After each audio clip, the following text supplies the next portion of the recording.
नमस्कार, मैं हूं आपके साथ मयंक। देखिए, मिडिल ईस्ट से बड़ी खबर आ रही है। ईरान के बॉर्डर के करीब बड़े एक्शन की तैयारी में है अमेरिका और इजराइल। पिछले 48 घंटे में जैसी खबरें आई हैं, ईरान के बॉर्डर के बेहद करीब अमेरिका के फाइटर जेट्स और बड़ी संख्या में सोल्जर्स जो हैं वो आगे बढ़ा दिए गए हैं ईरान के बॉर्डर के करीब। अब मैं ईरान के बॉर्डर के करीब क्यों कह रहा हूं?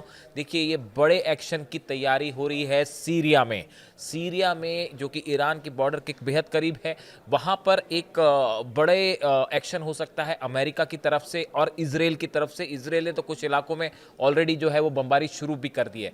देखिए, जिस तरह से पिछले 3 दिन पहले सीरिया में आईएसआईएस की तरफ से एक बड़ा हमला हुआ और उस हमले में 2 अमेरिकी सैनिक की मौत हो गई और एक अमेरिकी नागरिक की मौत हो गई। इन तीनों की मौत से साथ ही में इसमें कई अमेरिकी सोल्जर्स घायल भी हुए। इस हमले के बाद डोनाल्ड ट्रंप ने यह कहा है कि एक बड़ा एक्शन होगा और आईएसआईएस को पूरी तरह से खत्म किया जाएगा। इस तरह की बात उन्होंने कही है, जिसके बाद ये माना जा रहा है कि सीरिया में अब एक बड़ा एक्शन कर सकता है अमेरिका और निशाने पर होंगे आईएसआईएस के जो मेंबर्स हैं वो। देखिए, अगर जो सेंट्रल कमांड, अमेरिकी सेंट्रल कमांड के अनुसार जो पिछला हमला हुआ था, ये हमला उस समय हुआ जब अमेरिकी सैनिक आईएसआईएस के खिलाफ चल रहे आतंकवादी रोधी अभियानों के तहत एक मीटिंग में शामिल थे। हमलावर को मौके पर मौजूद सीरियाई जो फोर्सेस थी उन्होंने वहीं पे उसको मार दिया जिसने हमला किया था। दिसंबर 2025 तक अमेरिका के लगभग 1000 सैनिक पूर्वी और उत्तर पूर्वी सीरिया में तैनात हैं। करीब 1000 सोल्जर्स ऐसे हैं जो कि सीरिया में हैं और ये सैनिक कुर्द नेतृत्व वाली सीरियन डेमोक्रेटिक फोर्सेस एसडीएफ के साथ मिलकर काम करते हैं।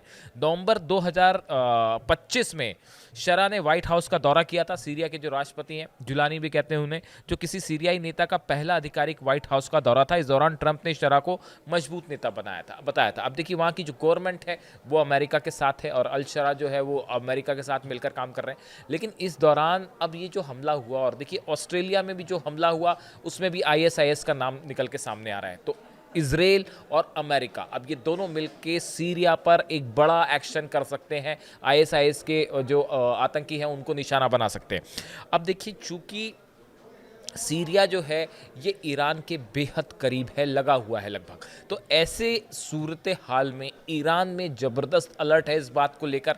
और ख़ासकर तब जब अमेरिकी जेट्स, माना जा रहा है कि सीरिया में भारी जो है बम्बार्डमेंट कर सकते हैं और लगभग 5 से 7 हज़ार बताए जाते हैं मेंबर्स जो कि आईएसआईएस के हैं, जो इस समय एक्टिव हैं सीरिया में। बड़ी सारी संख्या में उनको वहाँ से हटा दिया गया है, लेकिन फिर भी 5 से 7 हज़ार ऐसे मेंबर हैं आईएसआईएस के जो सीरिया के अलग अलग हिस्सों में एक्टिव हैं और वो समय समय पर हमला करते रहते हैं। उनको निशाना बना के अमेरिका बड़ा अटैक कर सकता है। और चूंकि ईरान बेहद करीब है और इस सूरत हाल में अगर अमेरिका के फाइटर जेट्स इसराइल सीरिया में अंदर घुस के कार्रवाई करते हैं, तो इसको देखते हुए ईरान ने अपने एयर डिफेंस सिस्टम को, अपने फाइटर जेट्स को, आईआरजीसी ने अपनी सेना को अलर्ट मोड पर रख दिया है कि अगर किसी तरह का कोई एक्शन होता है तो उस पर पैनी नज़र बना के रखी जाए कि कहीं कोई जेट ईरान की सीमा के अंदर तो दाखिल नहीं हो रहा।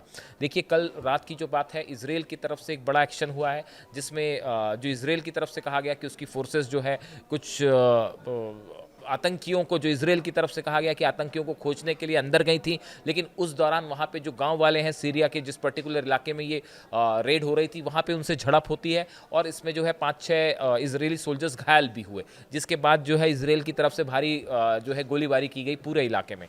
यानी अब देखिए, सीरिया एक ऐसा आईएसआईएस का हमला जो कि ऑस्ट्रेलिया में हुआ और जिस तरह से सीरिया में हमले में 2 अमेरिकी सोल्जर्स मारे गए और एक घायल हुआ सिटीजन, उसके बाद से सीरिया अब एक नया बैटल ग्राउंड बन गया है। देखिए, सीरिया में जो है काफ़ी समय से एक प्रकार की जंग छिड़ी हुई है। सरकार है वहाँ पे, लेकिन वहाँ पे इजराइल का भी से है, तुर्की का भी से है, कुर्दिश जो है लड़ाके वो अलग हैं और रशिया। देखिए, अगर सीरिया में किसी तरह की कार्रवाई अमेरिका करता है तो रूस और ईरान, आईएसआईएस पर एक्शन एक अलग चीज़ है। आईएसआईएस के साथ जो है वो अमेरिका उस पर हमले करता है, ये ऑल टुगेदर एक अलग चीज़ है। लेकिन अगर ईरान के करीब अमेरिकन फाइटर जेट्स या इजराइल के फाइटर जेट्स जब भी कोई मूवमेंट करते हैं, तो ये ईरान के लिए एक बड़ी खबर होती है। ईरान उसको लेकर पूरी तरह से अलर्ट है। बताया जाता है कि ईरान ने अपने मिसाइल्स को जो है वो अलर्ट मोड पर कर दिया है कि अगर कहीं ऐसा ना हो कि सीरिया के हमले के लिहाज से जो है वो मामला ईरान को लेकर एक बार फिर कोई प्लानिंग ना हो जाए।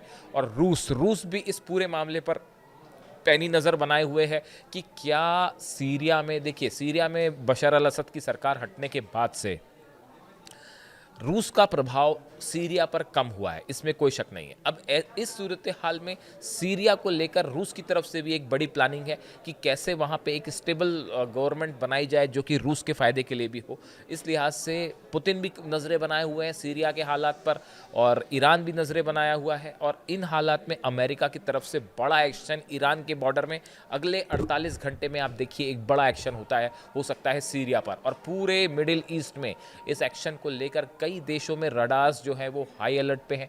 रूस ने पैनी नज़र बनाई हुई है क्योंकि ये पूरा एक्शन ईरान के बेहद करीब होने वाला है। 12 दिनों की जंग के बाद ये पहला मौका होगा जब ईरान के इतने करीब अमेरिका के फाइटर जेट हो सकते हैं और इजराइल के फाइटर जेट हो सकते हैं। 12 दिन की जंग में हमने देखा किस तरह से ईरान के न्यूक्लियर ठिकानों पर जो है न्यूक्लियर प्लांट्स पर हमले हुए थे। इजराइल ने कई बार तेहरान पर बमबारी की। तो उसके बाद ये पहला मौका होगा जून के बाद जब ईरान के इतने करीब अमेरिका के फाइटर जेट होंगे। और बार बार ये खबरें आ रही हैं इस तरह की, ट्रम्प की तरफ से भी बयान आए कि ईरान को न्यूक्लियर डील करनी चाहिए वरना हमले हो सकते हैं। इस सूरत हाल में ईरान की मिसाइल्स, ईरान की नौसेना, IRGC सब अलर्ट मोड पे हैं और सबकी नज़रें इस बात पर है कि अमेरिका के जेट्स क्या एक्शन देते हैं। इस पूरे हाल पर हम नज़रें बनाए हुए हैं। इससे जुड़ी जो भी बड़ी खबर होगी वो आप तक पहुंचाएंगे। इंतज़ार कीजिए, ऐसा लगता है 48 घंटे में सीरिया में एक बड़ा एक्शन हो सकता है। इससे जुड़ी हर खबर आप तक पहुंचाएंगे। Thank you so much.